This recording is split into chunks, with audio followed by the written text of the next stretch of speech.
Welcome to bonus day.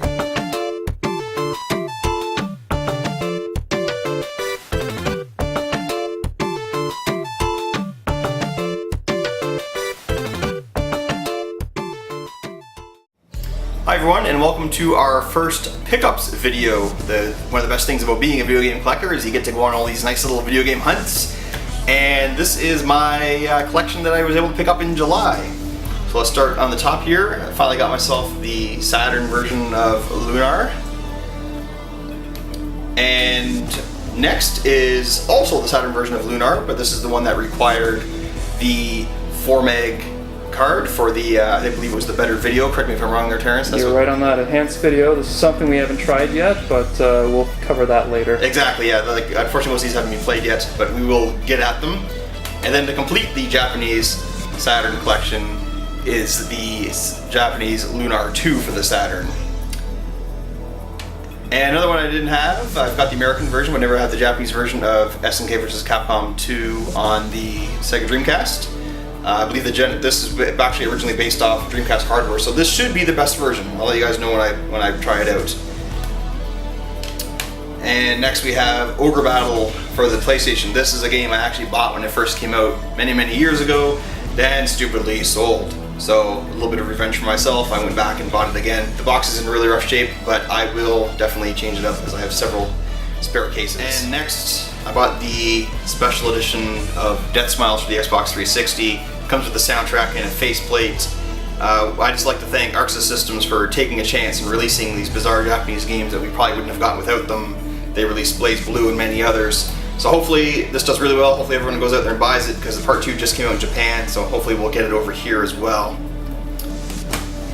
Next, another game I unfortunately didn't get a chance to play when it first came out, and thanks to Little Miss Gamer for always mentioning it, is Billy Hatcher on the GameCube.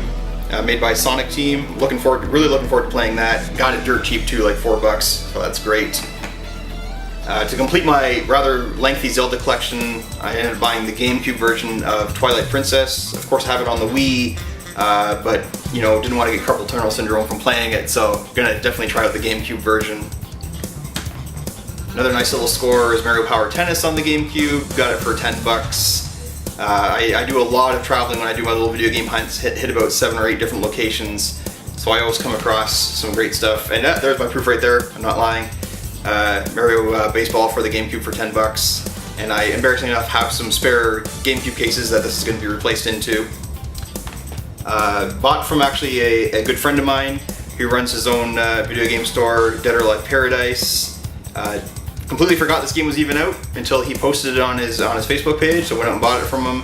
I actually enjoy the Xbox 360 version and the original Xbox version. I actually thought they were great games, despite all the fantastic eye candy.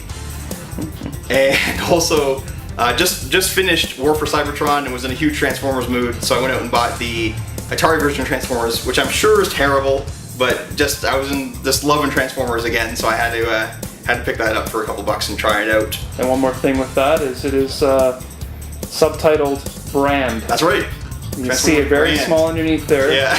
Transformers Brand. Thanks a lot, Atari. Well, we'll maybe do a video on how horribly disappointed I am after playing this game, after playing the fantastic War for Cybertron. Boy and His Blob, the remake on the Wii. Love the original NES version, so finally got around. This is a game I'm embarrassed I didn't buy when it first came out because I always want to support these independent games. I didn't get a chance, but now I've got it. And House of the Dead Overkill, game Terrence and I will be playing, I'm sure, quite into the hours of the morning. With this grindhouse and the constant swearing. I'm going to turn it up really loud and really piss off my neighbors. It'll be great. And we're going to just really enjoy it that all of the Nintendo Wii gun add-ons are absolutely useless. Yeah. And we'll be stuck trying them all, or what we have our hands on, and then we'll, of course, chuck them for just the Wiimote. And a couple DVDs. I love supporting the independent game video guys, as we are now our own. Got the Keith Apicary and the Nintendo Nerd Volume 3. Just I buy a lot of independent video game guy DVDs out there. You know, since we're now officially part of that community, I love supporting those guys. And I saved the best to last. Now, I did not realize that this game even existed on the Super Famicom. I believed it was originally only a PlayStation game, but I got really lucky and was able to get Clock Tower on the Super Famicom.